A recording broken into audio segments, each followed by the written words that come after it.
Hello students. In the earlier class, we discussed about a ideal transformer. Okay, now let us try to understand the practical transformer. So, ideal transformer was having infinite permeability, the ability to flow the flux. Okay, but practical transformer has a finite value of permeability. Okay, but the material chosen to be a core material in transformer will be having maximum permeability.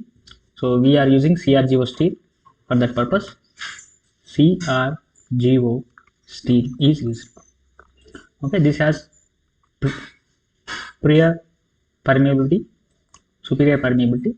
Now coming to excitation current, it was zero in ideal transformer, but when it comes to practical transformer, this is not zero. So you will be having some current to excite the machine to work as a transformer. Okay, so this is called excitation current or IMU, also called as magnetizing component of current. So this current will magnetize the windings on primary, and that will cause some flux to flow in the core. That flux will induce some EMF. So this is called magnetization component of current. Okay, this is necessary for a transformer to function as a transformer. That means to operate a transformer, this magnetization component of current should be consumed by a transformer. Okay, now coming to iron losses. So iron losses are present. That means iron losses can be hysteresis losses and eddy current losses. Some of these two is called iron losses, WI. Okay, so these present in practical transformer, and the winding resistance is not zero. So because we are using copper or aluminum coils here, so if you draw equivalent circuit of this coil, that will be a resistor in series with a inductor. Okay, so this winding will have its own internal resistance because it is a practical winding. So copper will also have some very small resistance. Okay, so because we are using copper, so this winding will be having small resistance, and due to it is coil, it will be having some inductive property. Okay, so this winding can be replaced with a resistor in series with inductor. Okay, so this is called modeling actually. So this winding or this coil can be modeled as a resistor in series with inductor. Okay, the fourth point is the winding resistance is not zero. Now the magnetization curve is nonlinear. This is important. Okay, so earlier we have seen the magnetization characteristics for ideal and practical transformers. It was linear for ideal transformer, but it is linear for ideal, right? Versus BH, that is B is flux, H is excitation current. Okay, so it was linear for ideal transformer, but coming to practical transformer, it will be having a waveform like this. Actually, this curve is called BH curve. This is very famous for our electrical engineers. BH curve between magnetic field and electric field. This is called BH curve, and it is non-linear for practical transformers. Okay, now let us try to understand the practical transformer. Here our practical transformer will be having two windings, primary and secondary. Okay, so this is our primary winding, this is our secondary winding. This primary winding can be modeled as a resistor in series with inductor. That is primary I am denoting with R1 and JX1, secondary I am denoting with R2 and JX2. This X1 and X2 are called leakage reactances also. Okay, so primary winding has resistance and leakage reactance R1 and X1.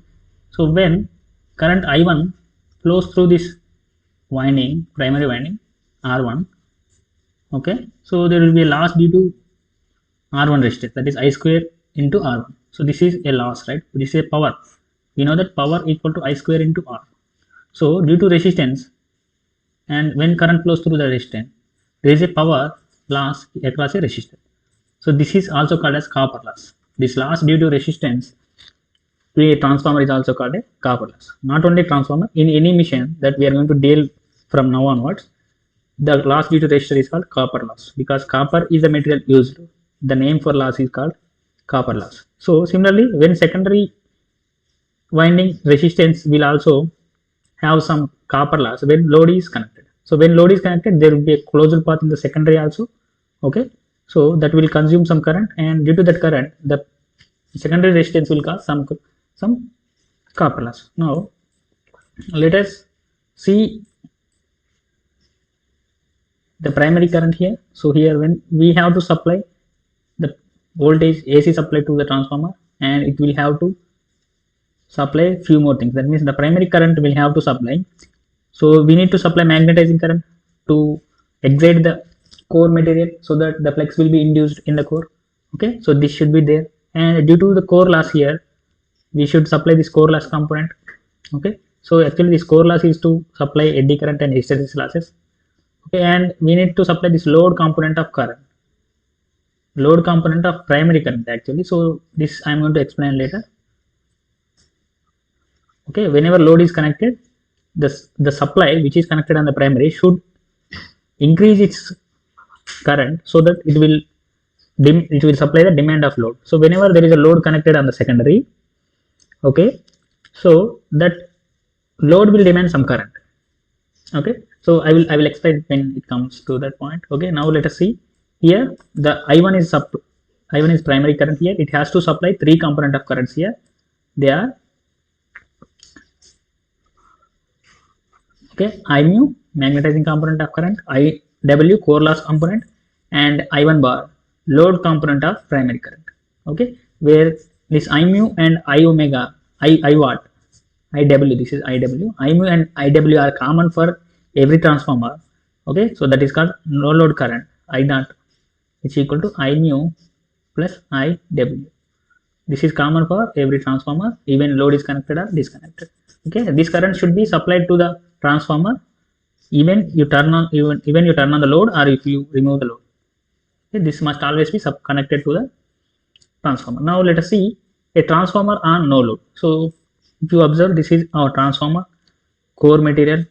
Okay, here we are having primary and secondary coils having turns ratio N1, N2. Okay, we have excited with supply voltage V1. So here the switch S is not closed here, that means load is not connected. That's why I have told you this is no load. The load is not connected to the secondary of the transformer. So when we give the supply to the transformer, a current will flow in the primary because it is a closed circuit. Okay, so this current I1 is primary current which will be supplying I mu, IW and I1 dash. So what is this I1 dash now? So what is this I1 dash? That is, so whenever, if let us assume the load is connected, the switch is closed. So this load, because it is closed circuit, this will consume some current. Okay, so this, where is this I2 is coming from? This is coming from the flex linkage. This is I2 is coming from E2, right? E2 is generated EMF on the secondary. So E2 is the source of voltage on the secondary side. Okay, E2 is the secondary voltage source on the secondary side. E2 is the voltage source on the secondary side. So this I2 should be supplied by this E2 source. Okay, E2 is acting as a source on the secondary now. Okay, so E2 is being generated by the flex linkage. Okay, so flex is being generated by the primary current. Okay, that means E2 is indirectly being produced by our supply current I1. So as the demand on the load, the load demand I2 should be supplied by this primary current only. That means, so what I mean to say is, here on no load, I1 will be sum of I mu plus IW only, because on no load this switch will be open. Okay, this switch will be open. So let us come back to no load condition here. The switch is open. So as it is open, there will be no I2 because it is open circuit. The no load current is 0 when it is no load, right? So the current in the primary is only to supply I mu and IW. Because there is no current on the secondary, there will be no load component of current.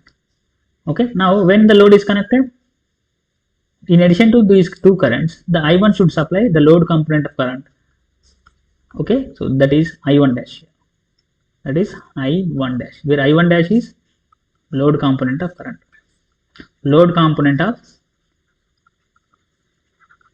primary current. Okay, the increased demand of load current should also be supplied by our primary current only. because primary current is the only source which is producing E1 and E2. Okay, we know that the process we have applied AC source to the primary, so this will induce some EMF in the primary. Okay, due to the flux linkage according to Faraday's law of electromagnetic induction, and there will be a flux produced in the core material. This flux will link with the secondary coil, and there will be a EMF induced in the secondary. So the operating principle is mutual induction. So whenever you are asked what is the operating principle of a transformer, you can say it is mutual induction. Mutual induction is the principle of operation. Okay, so till now we have found I mu, IW and I1 dash. So under no load condition there will be no I1 dash. Okay, there will be only I mu and IW, where I mu is called magnetizing or excitation current, IW is called working or core loss component of current. So here under no load this is the only current flowing in the primary. Okay, so here the winding is like this, like a inductor. Okay, winding is a coil which can be assumed as an inductor. So we know that for an inductor the current will lag the voltage by 90 degrees, but here it is having some internal resistance R.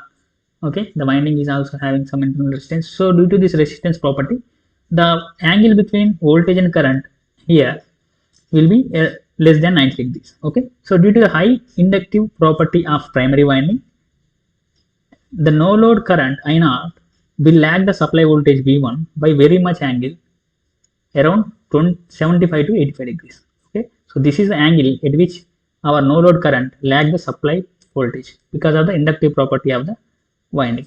Okay, so as angle is very much high, here cos pi is the power factor.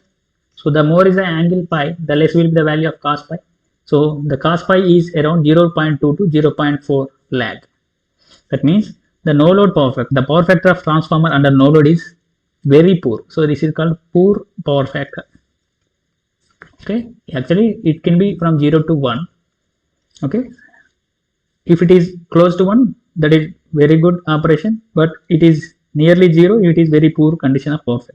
That means the power factor of transformer under no load condition is very poor, around 0.2 0.4 lagging because of inductive property of the winding. Okay, now we know I0 is IW plus I mu. Now let us try to draw the phasor diagram. Okay, before that we need to draw the equivalent circuit of a transformer. Okay, so here we are going to draw the equivalent circuit. So let me take a new page here. So let us draw the equivalent circuit. Okay, so we have a transformer like this. Okay, a winding will be primary winding. Okay, and secondary winding. Okay, so here we have primary and secondary windings, and we have core in between primary and secondary. Okay, so how can you equivalent circuit is nothing but replacing physical parameters with RLC components. So the primary winding can be modeled as a resistor in series with a inductor. So I have already told you this is R1, this is JX1. Okay, and here the symbol for transformer is this one. So let me draw the symbol for transformer. I forgot to mention this. This is symbol for transformer.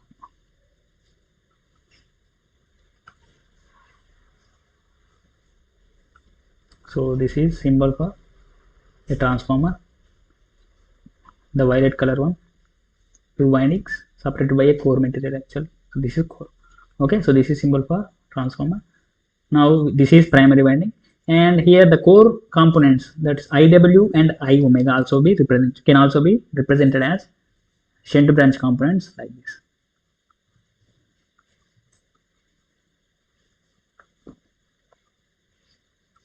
Okay, and on the secondary side you also having the resistance of winding and inductance of the winding. This is common for primary and secondary, but the denotation will be different, R2 and X. And here we will be connecting V1, okay, supply voltage V1, and due to this supply voltage I1 will be induced in the primary.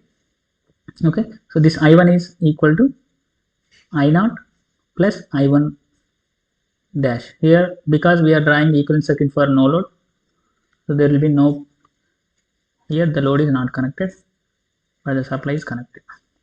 Okay, no load condition. Okay, so there will be no I1 dash because there is no current on the secondary. There will be no demand of current from the primary. Okay, so here the current is only I0 because it is no load. Okay, so let me write it down.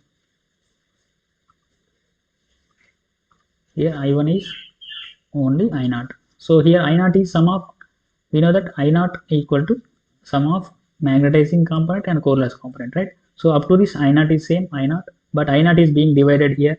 So sorry, up to this I1, this is I0. Okay, so I0 is dividing into two components here. This is IW and I mu. Okay, so these are two vectors. Due to this, here the core loss component is R0 and magnetizing component is X. Okay, so this is the equivalent circuit of a transformer on no load. Okay, so there will be a voltage V2, and here you will be having E2, and here you will be having E1 with turns ratio N1 and N2. Okay, so I2 is 0 because of it is no load condition. This is equivalent circuit of a transformer under no load, on no load. Okay, so here we have supply voltage I1 which is equal to I0 in the case of no load condition, where I0 is no load current which is dividing into two currents here, IW core loss component and I mu excitation current, and core loss component is replaced with shunt resistance and magnetizing component is replaced with shunt reactance. Okay, so this is equivalent circuit of a transformer under no load condition. Now let us go back to our theory here. So this is, so we know I0, let us draw the phasor diagram for no load condition. So for phasor diagram we need equations, right? I0 equal to I mu plus IW, and I mu and I are in quadrature to each other because IW is current through resistor and I mu is current through inductor. So there will be a 90 degrees phase shift. So quadrature is nothing but 90-degree phase shift. Okay, and the angle between I mu and IW is 90 degree. Here IW is in phase with the supply voltage because it is resistive component, and I mu is in phase with the pi because it is inductive component, and the angle between this I mu and IW will be 90 degrees. And we know, according to Lenz's law, the induced EMF on the primary will oppose the supply voltage, that is V1 equal to minus E1. So since there is no load connected, I2 is 0, the secondary current is 0, so there will be no losses in the secondary. So there is no current, so there will be no losses like copper losses on the secondary, and the load component of current I1 dash is also 0. Okay, so this is what you have obtained so far. Now let us draw the phasor diagram. So I am taking the flex as reference because it is common for primary and secondary. So this has a reference because it is common. Okay, now we have applied a voltage V1. Okay, V1. Okay, because of V1 there is I mu. I mu is in phase with phase flex I mu, and we know that IW is in phase with V1. So sum of these two phases will be our no load current. So sum of these two phases will be our no load current, which is I0. Okay, this one.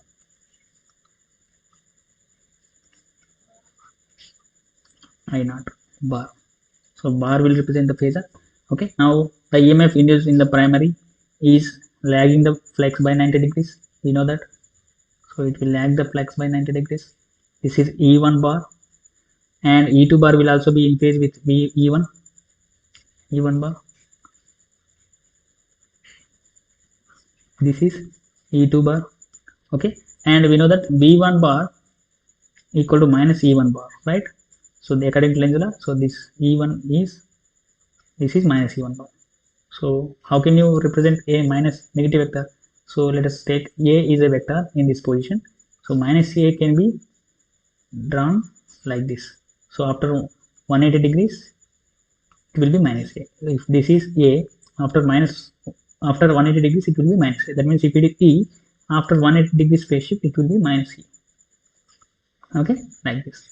Okay, so this is the phasor diagram for phasor diagram of transformer under no load connection. Okay, so here we know that the angle between, here this is nothing but I naught, which is also equal to our primary current I1 bar, right? So what is power factor is? Power factor is angle between supply voltage V1 and I1, right? So here this is I1 bar.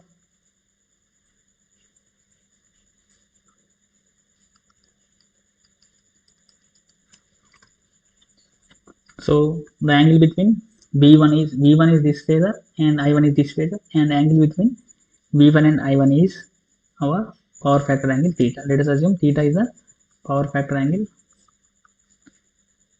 Okay, it is angle between V1 and I1. Okay, it is ranging from 75 to 85 degrees for under no load condition. Okay, so this is about practical transformer under no load condition. Okay, now let us see the same transformer under loaded condition. So here is a transformer on load condition. So our switch will be closed on the load's secondary side. So that means load is connected to the transformer now. So this load can be any load. This can be lighting load. Okay, this can be a domestic supply. Okay, so for simple understanding we are going to take R, L, RC resistance drops. Okay, loads. Now, so as supply is connected, there will be a supply current I1. Okay, where V1 is supply voltage, I1 is supply current or primary current. So now here the current, this I1 will induce some EMF on the primary, that is E1 here, due to the flex linkage, and this flex will link with the secondary winding. This phi is the flex in the core. So this flex linkage will induce some EMF in the secondary also, E2. Because it is closed circuit, the secondary will also cause some current to flow. Okay, now we are having I2 is load current. Okay, and E1 comma E2 are induced EMFs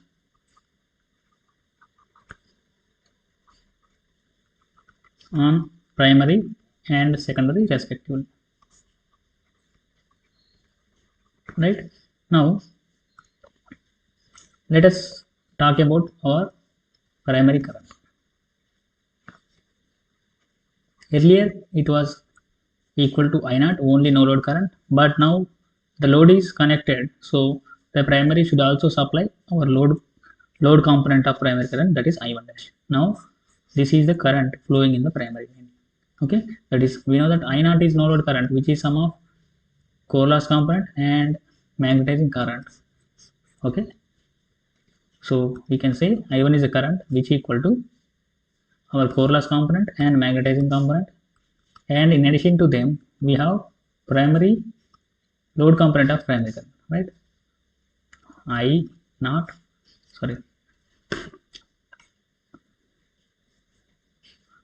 That is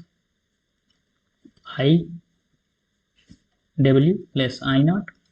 This is IW plus I mu. This is I0 plus, in addition to them we have load component of primary current. So this is the primary current. Okay, and this is primary current with load. Okay, so because there is current in secondary, there will be a losses due to this I2 current. So that is I2 will cause I2 square R2 losses because of secondary resistance. This is called secondary copper loss.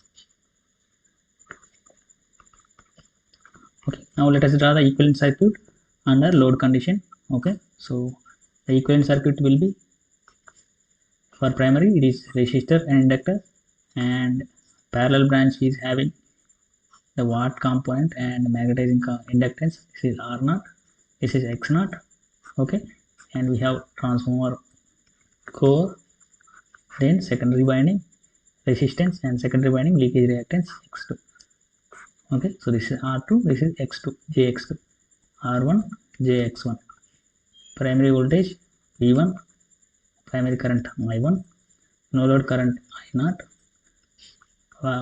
core component current IW, magnetizing current I mu, and here comes the load component of current I1 dash. Okay, so this will link with the secondary core and that will cause some current I2 in the secondary. So this is E1 induced in the primary, this is E2 induced in the secondary, turns ratio N1 N2.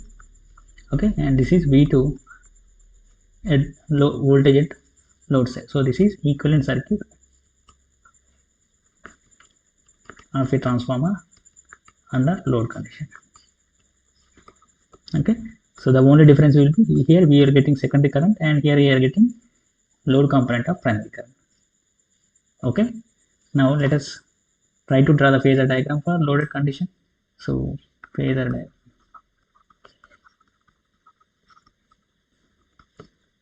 Okay, so what are the phasors we have? We have I0 which equal to I0 bar which equal to IW bar plus I mu bar. Then we have I1 bar which equal to IW bar plus, means this can be replaced with I0 bar, right? I0 bar plus I1 bar. Okay, and we have V1 supply voltage, then pi, then E1, then E2, then I2, then V2. So this is the sequence. We are supplying, then flux is inducing, and E1 is the EMF being induced on the primary, E2 is the EMF being induced on the secondary. Due to the load connected, I2 will flow, and this is the voltage across load. Okay, so now let us take the same reference, that is flux. Okay, so the I mu will be in phase with this flux, and let us draw the voltage V1. So we know that IW is in phase with voltage V1. So for understanding, I mu is very much higher compared to IW because it is excitation current and this is core loss component of current. Okay, so there is one thing to consider. I mu is very much larger compared to IW. This is our no load current I0. So sum of this no load current and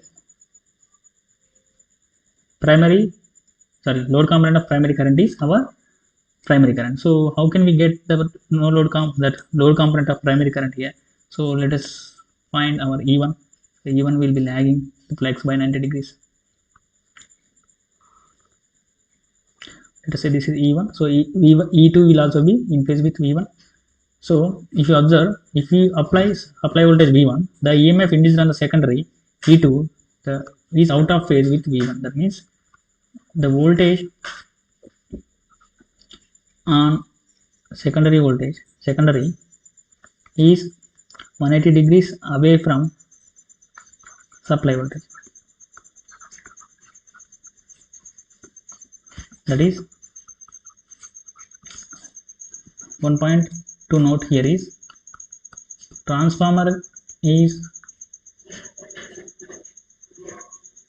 having a phase shift of 180 degrees from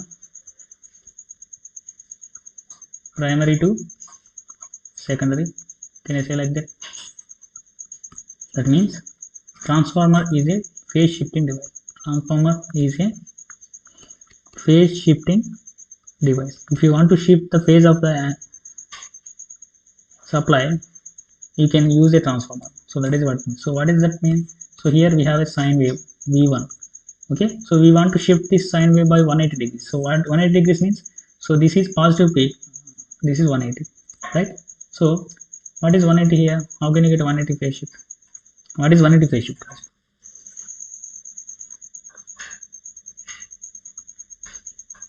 So what is 180 degree phase shift? So here 180 phase shift means from 180 degrees V1 should start from here. Okay, that means from 180 to 360 it was negative peak for first wave, but for in second wave it is positive peak between 180 to 360. So this is 180 shift phase shift. V1 at 180 degrees. Yes, this is V1 at 0 degrees. Okay, so if you apply this waveform, first waveform to a transformer, so that will induce this waveform. This is what 180 degree phase shift is. Okay, that means transformer will introduce 180 degrees phase shift from input to output. Now let us go back to our phasor diagram. So here we have E1 and E2. So let us assume it is a lagging power factor load. So why I am mentioning lagging power factor loading? So the load power factor is not defined by a transformer, it is defined by load itself. Okay, if it is inductive load, the current I2 will lag V2. If it is capacitive load, I2 will lead V2. That's why I mentioned lagging power factor. That means, so here current I2 will be lagging V2, nothing but E2. Okay, so this is current I2 lagging V2. So E2 is nothing but V2 here, right? So here pi2, this is pi2 is load power factor angle. Okay, this depends on the load characteristics. If it is resistive, that will be in phase. If it is inductive, that will be lagging. If it is capacitive, if the load is capacitive, the current is leading. So because I treated this as lagging power factor load, so the I2 here will lag E2 or V2 by some angle pi2. So this pi2 is lagging power factor of load. So here I have I2, but I don't have I1 bar because I need to draw I1, which is sum of I0 plus I1 bar dash, right? So this I1 bar dash can be represented as opposite to this I2. I1 bar dash is nothing but I2 here minus I2. Okay, I1 bar dash is load component of primary current is equal to negative of I2, that is load current. Okay, that means, so I1 dash will be opposite to I2 bar, which is having same magnitude as I2. So this is I1 dash. So this magnitude will be same. Now sum of I0 and I1 dash vectors will be our I1. So I am trying to draw I1, which is sum of I0 bar plus I1 dash bar. Okay, so remember this. There is nothing to confuse. This I1 dash bar we have obtained from I2. Okay, so which is I1 dash bar equal to minus of I2. Okay, so sum of these two, I1 dash bar, now I1 dash bar and I0 is our primary current I1. So this one, I am drawing parallel lines here. So this should be parallel with our I1 dash, and this should be parallel with I0. Okay, so these two sum will be our primary current I1. So this vector is I1 bar, which is I0 bar plus I mu bar, and angle between V1 and I1 is our power factor angle and the primary. This is pi1 is source power factor angle, because V1 and I1 are source quantities. Pi2 is load power factor angle, which is angle between V2 and I2. Okay, so this is equivalent circuit of, phasor diagram of a transformer under loaded condition. I hope you understand. It is a little bit tricky, but you can understand it by step when you go through step by step. Okay, so first we have taken flex as the reference, then we have drawn I mu magnetizing current and IW core loss current. Okay, and we have added these two vectors by drawing parallelogram. So the sum of these two vectors is our I0, no load current. Okay, now we have drawn V1, that is, so V1 is our supply voltage and E1 is primary induced EMF. It is lagging the flex by 90 degrees. E2 is secondary EMF in phase with E1. Here V2 and E2 are same. Okay, then we have taken the load is lagging power factor. So lagging power factor load means the I2 and V2 will be That means the I2 is lagging the V2 by some angle pi 2. Pi 2 is load power factor angle. Okay, so here this I2 is nothing but our primary current, primary load component of current. That is, I have drawn it out of phase. So because I1 bar dash is minus I2 bar. Okay, these two are having equal quantities but away from 180 degrees each other. Okay, so that is I2 bar. I have replaced I1 dash bar, which is in opposite to I2 bar, which is having equal length as I2. Okay, now sum of this I0 bar and I1 bar will give us I1. Sum of I0 bar and I1 dash bar will give us our primary current I1 bar. So that will be according to parallelogram law. I have drawn this I1 bar. Okay, then I have obtained the angle between supply voltage V1 and primary current I1, that is pi 1 here. Okay, so pi 1 is source power factor, where pi 2 is load power factor. That's it, right? This is about equivalent circuit of, sorry, phasor diagram of transformer under load condition. Now let us go back to phasor diagram of transformer under no load condition. Here this is a no load condition diagram, but in addition to this we are getting I2 here and I1 dash here, and some of the I0 and I0 and I1 dash is the I1. Okay, so this is the only difference here. Okay, from no load to full load we are getting I2 in addition to I0. Okay, so this is about practical transformer and equivalent circuit under load and no load condition. Okay, thank you.